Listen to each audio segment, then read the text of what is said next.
Passons maintenant au type 8, le contrôlant. Voilà, c'est quelqu'un qui aime avoir le contrôle sur les choses et les personnes même et qui va exprimer sa colère. Donc c'est une énergie qui est très en avant, que l'on voit souvent. Mon grand-père était comme ça, voilà, et qui n'a pas conscience de l'impact qu'il a sur les autres. C'est-à-dire que c'est une énergie très en avant, mais lui, il n'a pas forcément conscience et pour lui, c'est normal. Okay, donc sa peur, lui, va être axée sur l'injustice ou la peur de la faiblesse, la sienne ou celle des autres.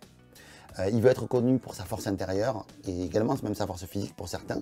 Ce sont des gens qui vont être combatifs, qui vont être puissants, charismatiques et qui peuvent avoir une petite tendance à être tyranniques. Encore une fois, lui n'a pas l'impression d'être tyrannique, mais c'est comme ça que lui paraît vis-à-vis des autres.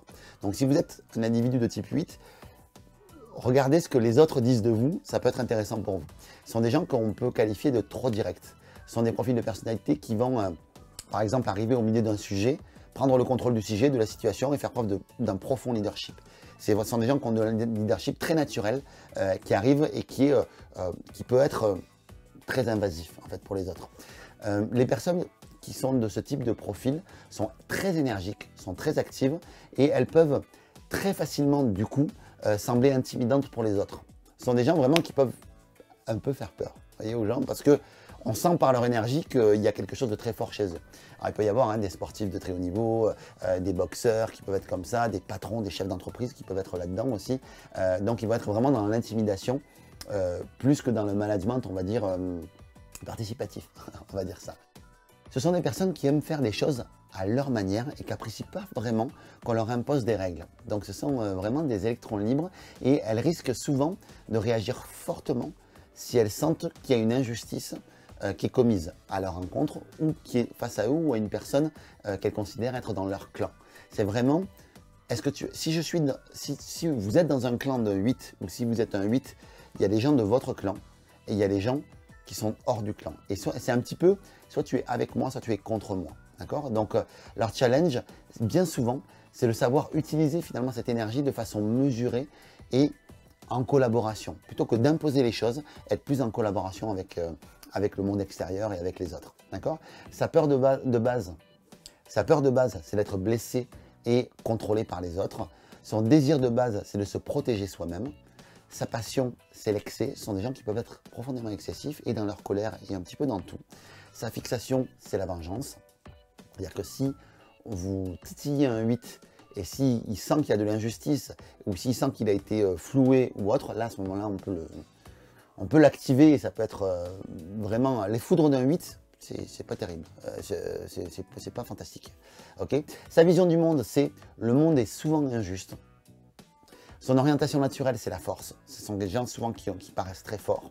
Les mots-clés qu'ils vont utiliser, ça va être contrôle, fort, injustice, force, faiblesse, colère, protégé également. Ce sont vraiment des gens qui sont des protecteurs. D'ailleurs, souvent, leur nom de code dans l'énéagramme, ce sont les protecteurs. C'est ce qu'on dit d'eux, en fait, que ce sont les protecteurs de leur clan. En termes d'évolution, si vous êtes 8, l'idée là, c'est de vous obliger à vous poser, à vous tempérer, parce que vous avez un tempérament qui est très impulsif. Et cette impulsivité-là, elle peut vous amener à prendre des décisions sous le coup de l'émotion qui ne sont pas forcément les bonnes. Donc, posez-vous. Quand vous avez une colère qui vous arrive, prenez exemple un peu sur le 1 de « Ok, on va intérioriser un petit peu ça, voilà, analyser les choses et après vous exprimer. » Mais faites attention à ça. Également, un 8 peut être dans le déni de la réalité. Il peut avoir du mal à accepter qu'il puisse être en tort. Également, ce qui peut arriver au 8, c'est d'arriver et d'être dans une sorte de déni de réalité et avoir du mal à accepter qu'il puisse être en tort. Donc, il doit dépasser cet aveuglement-là et être plus à l'écoute des critiques, surtout à son égard, pour accepter ses torts. C'est pas facile, c'est la chose l'une des plus difficiles pour un 8 d'accepter ses torts, mais c'est important en termes d'évolution pour vous de comprendre que le monde à l'extérieur a peut-être des choses à vous apprendre et que, par moment, si vous avez tort, c'est pas non plus la mer à boire. D'accord ? Les 8, souvent, comme ce sont des personnes qui sont très fortes, vont avoir du mal à accepter l'aide extérieure. Et c'est vraiment apprendre à lâcher prise là-dessus et à aussi se reposer et apprendre à se reposer sur les autres. Sur le côté contrôlant du 8, il faut vraiment apprendre à lâcher progressivement ce contrôle qui peut être rassurant pour vous et plaisant finalement, mais qui peut vraiment vous apporter tellement plus si vous apprenez à le lâcher. Et également sur la notion d'excès, c'est apprendre à contrôler votre excès parce que ça peut être profondément destructeur finalement pour vous et pour les autres. Donc, voici quelques phrases pour vous trouver si vous êtes 8. Si vous avez un tempérament qui est combatif et que vous avez une tendance à la confrontation et que vraiment ça ne vous fait pas peur en fait d'y aller et d'aller au combat, il y a des chances que vous puissiez être 8.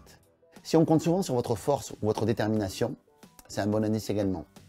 Si vous aimez prendre le contrôle des situations et faire preuve de leadership pour préserver les intérêts de tous, c'est un bon indice également. On peut également vous faire remarquer parfois que vous pouvez avoir tendance à imposer parfois les choses. Vous êtes une personne qui est de nature plutôt impulsive et vous pouvez réagir fortement et avec puissance et force, surtout si vous vous retrouvez face à une injustice, soit sur vous-même, soit sur les autres.